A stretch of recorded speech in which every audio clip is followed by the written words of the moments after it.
Kufra, hindi si Kufra ni Rene J. Wow. Siya na mismo yun. Hindi na si Rene J ang mag-Novaria dito. Si Haji na mismo to. Nakakatakot na Novaria to. Tsaka si Kufra na yung mag-Rene J. Baka Kufra na ni Rene. Baka Rene J na ni Kufra to. Pero ito na. Game number 3. Marami tayong aabangan. Maraming mga ipinakita. At ang mga expectations na to ay mamaya-maya ay magiging realidad na. As we head on para sa ating game number 3, Blacklist International in RSG Philippines. Para sa ating week number 4, 1-1 versus Exia. Gusto ko i-discuss yung matchup na ito eh. Athena, walk us through, ano ba ang mga aabangan natin sa Gold Lane matchup? Unahin natin syempre for Blacklist International, kailangan muna syempre, well-formed dito ang isang Oheb. As we mentioned, kasi pagdating sa early game, makakalamang ang isang Ixia. Especially with his Star Helix and Dual Beam. Wala pa dun yung full barrage siya. And for a 1-1 kasi may kabagalan pa siya sa early. So he needs to be well-formed, well-protected. Pero for RSG Philippines, ito yung expect natin. Early pick-off and mga angry glooms ni Aqua. Early flicker din para kay Rene, pero hindi tinatpalan. Aqua and Light will secure that first blood. Pero si Edward Balboa, sabi niya, sige, and dito ang aking mga sapak. Pero si Haji makakakuha nun. Ting, ting, ting! Tumunog agad yung bell eh. Round 1 start para dito sa dalawang koponan. And sa totoo lang bago magsimula tong game number 3, huminga na rin ako ng malalim eh. Bakit? Legit na. Game 1, Game 2, Matic, punong-puno ng aksyon. Ito din game number 3. Magiging punong-puno ng aksyon. Oo, delikado ang buhay dito ni Oheb. Pero nandito lang din naman ang mga miyembro ng RSG. Kaya mapipilitan sila mag-back. And Irad, ang naging target niya doon si Oheb. Though hindi nila mapapatay. Si Rene J naman ang nakuha nila. Pero si Light, nandito lang din naman. Inabutan! Pinakita niya. Tinutukan ng flashlight. Yung gilid ng damong yun. Nahuli. Task Force RSG. Parang nilinis eh.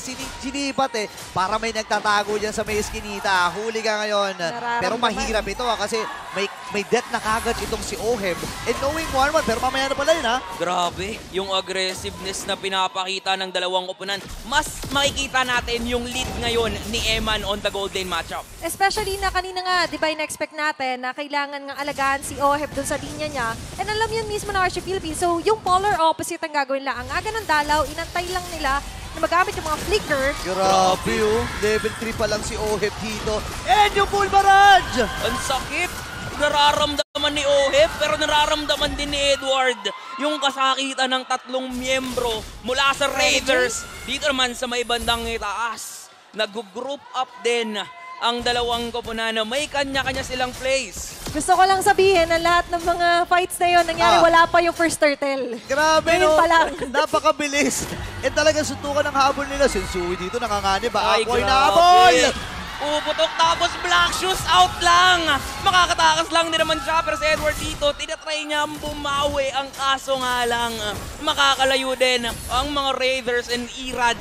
Hindi na siya nakampante pa doon sa Turtle. Pati yung orange kukunin niya. At ngayon si Haji, gusto niya rin patayin. Pero nandito na rin naman Sensui and Rene J. Mukhang si Irad naging delikado. Masyado siyang naging greedy. Kaya naman pinonish siya ng agents. Ayun naman yung mga klase ng mga overextension na kailangan i-prevent ni Irad for RSG Philippines. Habang ang Blacks International, yun naman yung mga pwede nating sabihin na windows na kailangan nilang i-open up more for their horizon to broaden. Kasi napapansin natin, meron naman silang vision. And you also have Oheb na kahit sabihin natin na napatay nga ng early, eh pwede pa rin naman bumangon at bumawi. RSG Philippines right now, very comfortable. Especially na si Eman, hindi siya naging stagnant.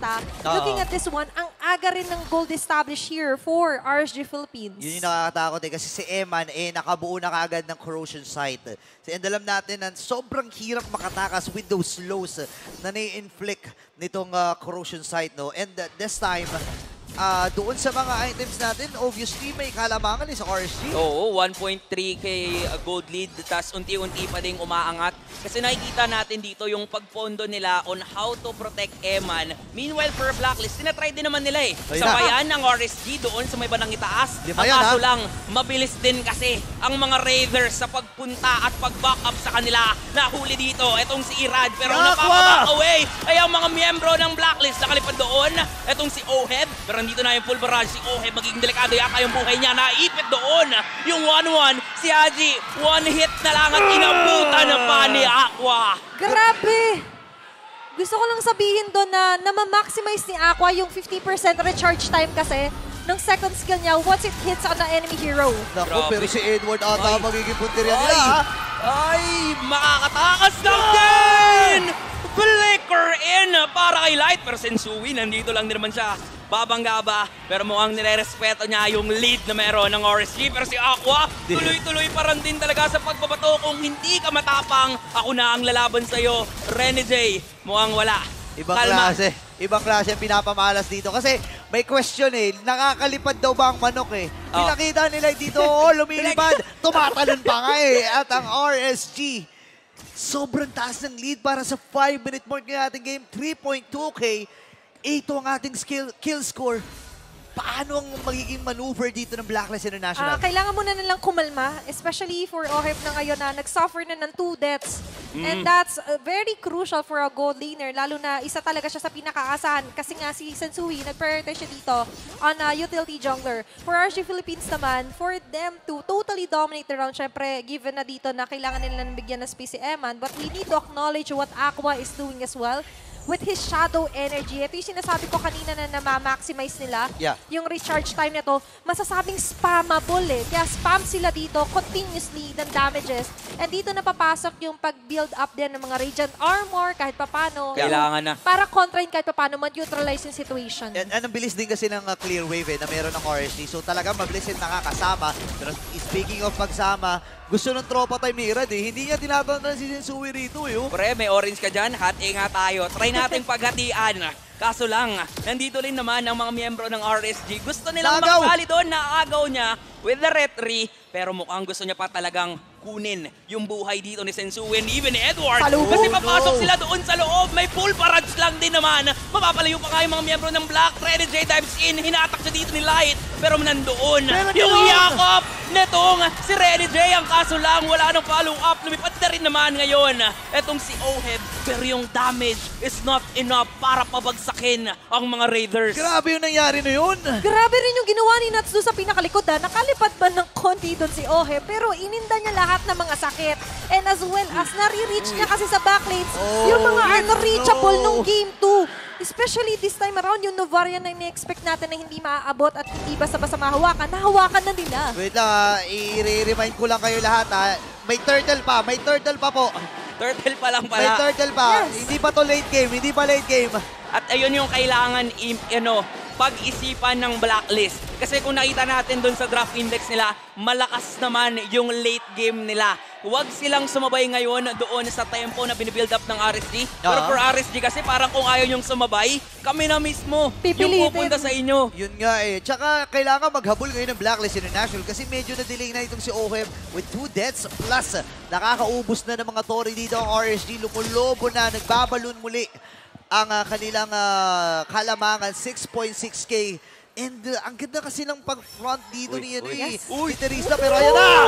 Grabe nga naman, isang hatak, burst, full barrage. Makakasecure sila ng kill pero may huli at bawi lang din naman ang Blacklist. 1-for-1 mid lane for the XP lane. Pero still, RG Philippines, saka lamang sila doon. Pero meron nag-aabang dito na Nats at Irad. Delikado na naman sila dito. Delix, kung nararamdaman din nila yung hapdi na ngayon ni pero, Haji Pero di nila mapigilan eh kasi si Irad dito eh. Nakapamulsa pa yan, lakad na siga. Lakad Kasama pogi. Lakad pogi, Oh, lakad siga, Irad at Nats. Yes. Silang dalawa yung Brusco Bros dito eh, pero sa gitna ha. Uy, Grabe. makakatakas lang din naman si Sabi Light. lakad siga. Ano, Oo. naghahanap ng away ang Oo, RG. away. Katulad nga sinabi ni QWERTY, kailangan umiwas muna ng Blacklist International sa mga ayaw. Pero paano mangyari yun kung nakita ko naka-fleeting time na rin dito si Light ha? So imagine, each and every time na mag-up yung Divine Judgment, they are ready for Rumble and there is no space right now for Blacklist International na basta-basta makapag-speed push kasi natatry silang ma-checkmate dito ng RG Philippines and even on the item build ang aga ng si Halberd din dito for Iksha. Oo nga eh. Buti nga nakuha pa ni buti nga nakuha pa ni Sensui yung purple buff niya kasi sobrang importante para sa kanya nun knowing na nauubusan na siya ng mga resources dahil andun si Aqua, yung presensya ni Light, hindi siya makadalaw doon sa mga potential farm dapat na kanyang dinadaanan And actually, napipilitan na kasi si Sensui na tumawid doon sa kabilang poder kahit sobrang risky nito dahil hindi nga nagpapakita ang RSG basta-basta eh. Kailangan na nilang mag-take ng risk kahit papano para lang din kahit papano meron silang makuhang resources na kailangan nila. Yung 6.1k lead kasi na meron ng RSG, mahihirapan dito ang Blacklist kung hindi sila gagawa ng maliliit na mga bagay. It's all about the details pa rin. Babalik tayo dito for Blacklist International. Ano nga ba yung key factor nila dito? Siyempre, nandiyan pa rin naman yung explosiveness ng yakap ni Rene J. Uy, napalim yata dun si Ako pero parang okay lang. May black shoes naman kasi siya. At ang RSG, na-secure na nila yung Lord. Mukhang itutuloy pa nila. Pumasok dun si Light, nakahatak ng isa. At nandito rin naman yung full barrage and mega kill for Eman. Edward dito nandun sa may bandang likod. Pero maganda ang ginagawa ng RSG. Task Force RSG para sa mga Raiders. 7.6k gold lead. Pero paano ang pagdepensa ng Blacklist? Kailangan muna nilang kumalma, uulitin kumuli kasi nabebait sila doon ni Aqua. Oo nga And Aqua has the Purify, tapos may black shoes pa to. So if ever man, they need to change targets onto RSG Philippines kahit na understandable may kasakitan si Aqua. But there are multiple targets din kasi na kailangan mo nilang i-prioritize. Uy, pumasok doon si Rene J, nakayakap ng isa.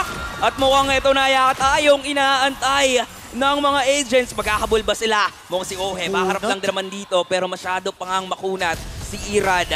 Pero for RSG, mabuti na nag-out na rin sila kasi alam nilang wala na silang resources. Yeah, sabi nga, celebrate small wins eh. At least, dun sa mga bagay na yun, napatay nila si Eman, na shutdown nila yung gold laner mula sa RSG.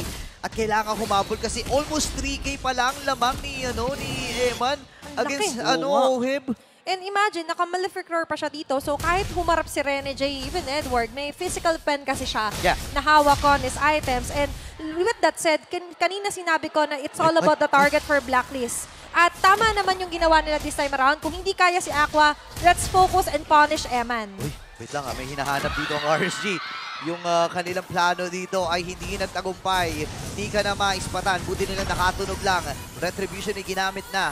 Ang focus lang ni Oheb dito ay yung Torre. At least may mga windows pa or may mga pasilip pa dito pa ang Blacklist na kaya pa nilang humabol. Pero Aqua, Grabe yung topok nyo, no? parang kung si Irad at si Nats, yung Brusco Bros, siya naman masisiga pa eh. Siya pinakasigang Brusco mage. sister. Siya si Boss Madam. Siya si Boss Madam.